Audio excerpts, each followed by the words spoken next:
Welcome to my channel. ప్రేమ అనురాగం అనే ఒక కథ చెప్పుకుందాం.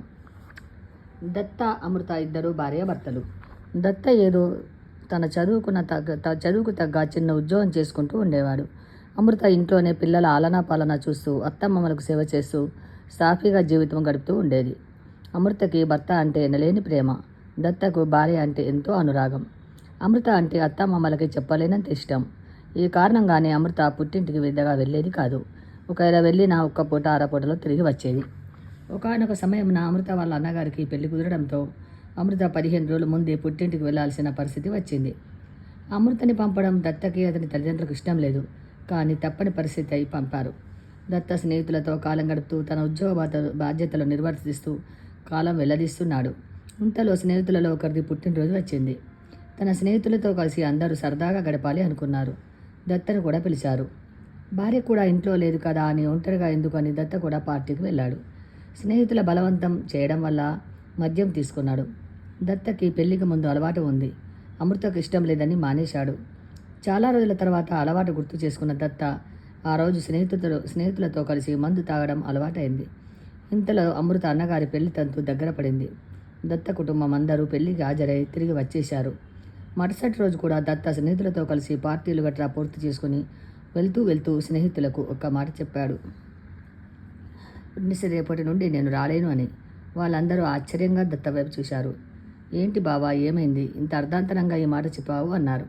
అప్పుడు దత్త నవ్వుతూ, రేపు మీ చెల్లెలు వస్తుంది, అందుకే రాలేను అన్నాడు. అంతలోనే స్నేహితులలో ఒకడు, పెళ్ళానికి భయపడుతున్నావా అని ఎగతాళి చేశాడు. మరొకడు పిరుకోడా అన్నాడు. ఇంకొకడు చేతకానివాడా అన్నారు. ఇవన్నీ వింటున్న దత్త ఏమీ మాట్లాడకుండా అక్కడి నుండి సైలెంట్గా వెళ్ళిపోయాడు. మర్నాడు సాయంత్రం రోజులానే స్నేహితులను కలిశాడు. ఏంటి రానన్నావుగా, మళ్ళీ ఎందుకు వచ్చావు అన్నారు. మరొకరు వెంటనే మందుకు బానిసైతే అంతే, ఏది గుర్తురాదు అన్నాడు. దత్త వాళ్ళందరికీ ఇలా సమాధానం చెప్పాడు. రాత్రి మీరన్న మాటలకి సమాధానం అప్పుడే చెప్పేవాడిని, కానీ తాగి వాగాను అంటారు, అందుకే ఇప్పుడు చెప్పడానికి వచ్చాను అన్నాడు. నా భార్య అంటే భయమే నాకు, ఎందుకంటే నేను తాగితే నా ఆరోగ్యం పాడవుతోందని ఆలోచించి తనెక్కడ ఆరోగ్యం పాడు చేసుకుంటుందో అని. నేను పిరికివాడినే, ఎందుకంటే నేను చేసే పొరపాట్లన్నీ సమర్థించుకునే నా భార్య ధైర్యం ముందు నేను పిరికివాడిని, చేతకాని వాడిని, ఎందుకంటే నేను ఎంతటి వెరిచేష్టలు చేసినా భరించి ఆమె సహనం ముందు నేను చేతకాని వాడిని. దత్త సమాధానం విన్నాక అక్కడ మౌనం రాజ్యమేలింది. అందరూ కొంతసేపటికి తేరుకున్నారు.